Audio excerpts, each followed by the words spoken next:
Guys, welcome to Clockwork Dance Noodles. We're back with episode number 4 of Dance Danseur. Every time I say it, it still sounds really snazzy. I love it. And it's going to be a meme throughout all 12 episodes. I'm just going to be like, dance, and to make it bigger and bigger as we get along with it. Hello and welcome back to Clockwork Dance Noodles. I am still coming at you from the depths of my isolation. I am nearly free. I have like 2 days till I am safe to go back and join humanity and whatever I have missed. Before we get going, make sure you guys are subscribed to the channel. We are aiming to hit 1k of subscribers by the end of the year, so we can start doing cool things like cool noodlings that we are. We are going to start doing things like live streams. We're going to start discussing anime of old or fun anime lists and just things in general, anything related to anime. But that is all going to happen when we have a few more people, a few more noodlings to address and have fun with. But until the meantime, if you're not subscribed and you enjoy, make sure you give the subscribe button a little love. Let's get going, because this week's episode was very interesting. We finally have the acceptance of ballet, and now we can proceed without having to skip around and pretend that nothing exists and like sneak around in the shadows. Junpei is finally out. His mum didn't really bat an eyelid, and I didn't think she would, because she was already in favour when he was small to do what he wanted to do. He went to such a big length to persuade his dad, and his dad was cool with it. If anything, the barrier that his parents wanted a man or needed him to be manly was more created in his mind. And I like that, because a lot of these hurdles are more metaphysical. They are ones that have been created by Junpei as he himself is trying to go, okay, how do I proceed? And what's right for me? With the return to the studio with short hair for a little bit, Junpei announces that he's actually okay with playing the part of Rothbert, which means he is accepting Mori as being good and would also suit the role of the prince. Obviously, he was moved and the dancing on stage was insane. It meant a lot, and Junpei is now here because of that dancing. But it also means that he accepts his rival. A good rival isn't one that irritates you or you are angry and you can't see anything positive. A good rival is somebody who inspires you to do better because you see how good they are. This person is really good. I want to be really good. You're inspiring me to do better. Yeah, I get it with cosplay, and there's a few people out there who inspire me to do better, and I consider them cosplay rivals. They do insane and I try and be insane like them. I guess it's a nice big circle, and hopefully I inspire some people as well. Now, the go big, go home mentality, I like this. It is interesting to see that this tutor also says something that, you can't do that. And then immediately Junpei's like, well, I'm going to go and do that, don't I? It's the thing we've seen already throughout the 4 episodes, that Junpei will see a no as a, well, I'm going to go and do that. That's a good mentality. But again, he also needs to understand the gravitas of what he's just said. Junpei isn't like Mori. He's not like the people who have been schooled from day one. But it is nice to see Junpei and his new self finally free, dance around the corridors. He was always running down them anyway, so now it's just doing it a bit more snazz, a bit more pizzazz, and the tutors are still yelling at him regardless. It was always going to happen. It's really nice just to see him actually being able to be happy, and he's removed a lot of those hurdles. It must be a big weight that has come off his shoulders, because also the social expectation, it's gone. He doesn't have friends anymore and they're ignoring him. But there's no bullying. There's no active bullying anymore, which is interesting, because I'm presuming the bullying towards Mori has also stopped as well.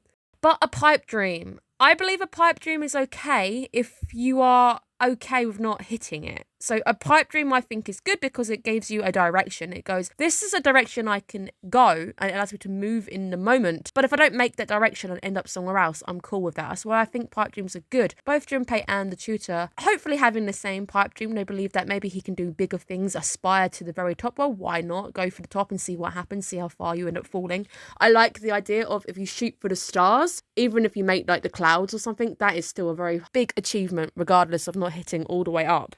The only hurdle we might hit is height, and I didn't notice the height thing until he stood next to her and did the dance a bit later on. I thought he was pretty tall. He looks tall because of the way they've done muscle definition. It's down to those artists. Those artists have made him look very tall. And it's scary to also think that you could hit every single requirement as a kid. You make a big school and you're like a prodigy, and then suddenly you get dropped because you never hit that height or you're not tall enough, and you could dedicate your entire life to becoming a male ballet dancer, and then you just don't hit the height and you can't do it, and your life just falls apart. And it does make me wonder, how key is height? Is it important? I mean, do you have to be a certain height? With modelling, the reason why I do freelances, I don't hit the commercial model height, and there are routes for people who are shorter. Suspect that ballet is similar. Like, you can't be top school, but if you're slightly shorter, you might be able to do things in your district and stuff. I can imagine there's always going to be roles for somebody. But now we are back on speaking terms with Miyako, which is really, really cool. Seeing the overconfidence with the dancing at this point, it's good to be confident, but sometimes being overconfident doesn't always translate into talent. We have 2 months now. We have 2 months to go to the actual festival, and I'm looking forward to it because I think we get a tease at the end of what it's going to look like. It's going to be interesting to see how we end up performing because we are told that he picked up bad dancing habits, bad habits along the way because he's been on his own. He's been copying on the TV or he's maybe looked at YouTube tutorials. It's the same thing as driving. Like, once you've passed the test, every single person who isn't being scrutinized anymore, or let's say you don't drive with a passenger, you suddenly start picking up bad habits. I have them, but I definitely know I drive different if somebody's in my car. If someone's in my car, oh my God, I am panicking. I'm like, oh my God, what happens if I kill them? Not a bad driver, guys, but I definitely drive differently if there's somebody in a car than me. I'm a lot more cautious of how I drive and making sure it's smooth if there's a passenger.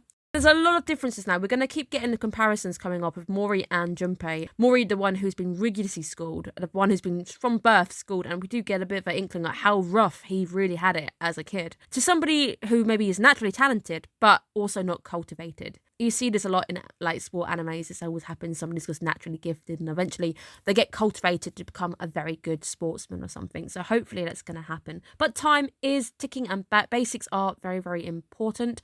I also think keeping him from dancing and doing the random dances as well, it's good because it prevents him from going off tangent and picking up more bad habits. But it also provides motivation and drive. Like, I really want to dance. I really want to dance. You're telling me I've got to do this. I've got to keep doing this and then I can dance. And I've seen this in idol animes, and I can't remember the idol anime's name, but they prevented her from singing for a bit, and then when she eventually was allowed to sing again, she was just emotional and amazing, and they had that on purpose, but it can also backfire in real life as well. So this week we do get a look at the promise and the conditions that Mori and the tutor had made together. Now, one of them I got right, and it's you have to go to school. Initially I thought it was just to irritate Junpei, but it's not. He needs to go to school, get his education. That's very, very important. So he wants to go overseas, similar to the Russian thing, and he wants to learn from the best. He needs a scholarship to do so. So he's going to need his grades up.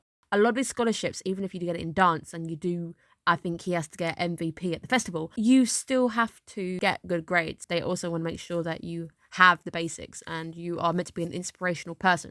It's going to be interesting to see if he can get MVP. Probably he will. I don't think there's going to be too much of a disruption. I think if there was a dark horse category, we're probably going to put our boy Junpei in there. To Mori, and Mori sees Junpei as a wild monkey. Everything he is saying, him suddenly declaring, I'm going to go and be top of the Russian school. And we've already been given those stats of how hard it is to get into a Russian dancing school. Mori is offended. He's seeing this as an insult because Junpei is basically starting out something he, who has done it for years and he's 10 years ahead and everything, he wants to do. And that's what we've seen his dream as well. And you're seeing somebody who's just entered who doesn't actually know what they're actually speaking, declaring, I'm going to do that. To him, it does seem a bit insulting. It is a bit of a slap in the face. Do see the lengths that Mori suffered as a child. See in media, we do see a lot of the child prodigy and the controlling parent who wants them to be absolutely perfect, and that is a story that gets churned out quite a bit. It's always just sad because as much as it might just be a cliche, but you can bet there's probably horrible grains of salt in there, and there probably are people like that. So Mori, when he's seeing Junpei acting like he is on the bar and he's taking it not so seriously, or he's doing all that stuff that would probably get him hit if he had been in Mori's situation, must be a very big contrast to him. But we are seeing Junpei overworking. Him overworking may have raised the level a little bit with Mori because Mori can see how determined he is. He is taking it seriously. He's actually doing it. He's getting to the point when he's worn his shoes out and he's laying on the floor, sleeping on the floor because he's overworking. And he does protect him. He actually says, oh no, he isn't dancing. He's just doing bar work and he's not allowed to dance. He might have the music on for Don Quixote. He's not dancing Don Quixote. He is just on the bar, just doing what he's meant to be doing. I like the fact that he steps in and actually does put that there before Miyako can go and scold him anymore. So that's really nice. The stress. I love this little moment. This is quite a little comic moment. The tutor aged so much because of the stress of everything going on right now. But Junpei's hair is back. Hopefully he doesn't cut it. He needs to keep it there to be the prince, the dreamy prince of the curls. Lucky, because my hair takes years and years just to do what his hair did. I'm very jealous. The height was really noticeable during the moment when the two danced together. I never even noticed it. I also like how we added a scenario, and his acting is really, really good. It's actually on point. Pun intended. It's just a bit weird how him suddenly being an excited and energetic prince puts off the princess, and she's like, no, I'm really put off by this. It's weird. The excited, energetic prince and the put off swan. Come and see it now. The chemistry is amazing. We have come a long way from Junpei being very nervous at touching a girl's waist. We're always going to be comparing the two because a natural talent to a prodigy. He's the only other person we can compare him to because he's always going to be compared, and he needs to get that in his head quite quickly that he's always going to be compared to somebody. There's always someone people are going to compare you to. But it does raise the question to me, why didn't the tutor actually put Mori in the role of the prince? I can imagine that even with the acting, and Junpei could probably pull off a very decent Rothbut. He hasn't got the height though. I mean, I think Rothbut has to be bigger and commanding. It's interesting to see why she didn't put Mori in that role, and wondering what is the tutor's actual plan and why are you holding Mori back? Confrontation at the end. Junpei forces confrontation to finally get Mori to actually speak to him. We do state that things may have changed since he did the dancing in the gym. As Mori puts it, he hasn't been accepted. Nothing has actually changed. They're just being quiet. Just because you've distracted the bullies. Distraction isn't acceptance. Nothing's really changed. They don't actually accept him. They still see ballet as it is. And they still don't like. That's not changed. As Junpei puts it, I'm here. Your dancing has actually affected me. It's a very long roundabout way of going around to thank somebody, but it's nice to see him actually go, well, I'm going to thank you and I'm going to roll on out of here. I love it. Somersault out, bye. But the power play at the end, the table's suddenly getting turning. Because he goes out to grab him by the throat, and then he grabs him by the throat at the end. I'm like, oh, okay. I like this because, if you do keep avoiding dancing and me, I'm going to overtake you. Because if you're sitting in your room, stretching and stuff, but you're not going to be getting active space to dance in that room, he is going to overtake you. And you need to be careful of this and get complacent. So complacency is something that Mori needs to be careful of. But it is very nice to see Junpei repaying the inspiration that Mori has given him and trying to, in a very roundabout way, inspire him back. If you don't want me to overtake you, you have to come back. I like that. So hopefully he is inspired by him at the end. We do get a hint next week that a dance is coming up. Evil Mori looks amazing. The hair is awesome. The makeup's on point. I'm really excited. I'm going to keep saying that, on point. It's a great little pun we can use in these breakdowns. But another fantastic episode. I'm really geared up for the performance next week. I want to see what happens. It looks like it's going to be emotional. Is Mori going to be MVP because he needs to try and achieve that status? Are we going to be able to pull off the prince and actually make it look believable? Are the chemistry going to still be off? Having her looking a bit nervous and a bit put off, it's nice, but it's also going to show to the audience that she's uncomfortable working with him. So I really hope they can fix that. I am liking this anime. Thank you guys again for tuning in to listen to my random thoughts. Have a good day. I hope you're having a good weekend. Bye bye, guys.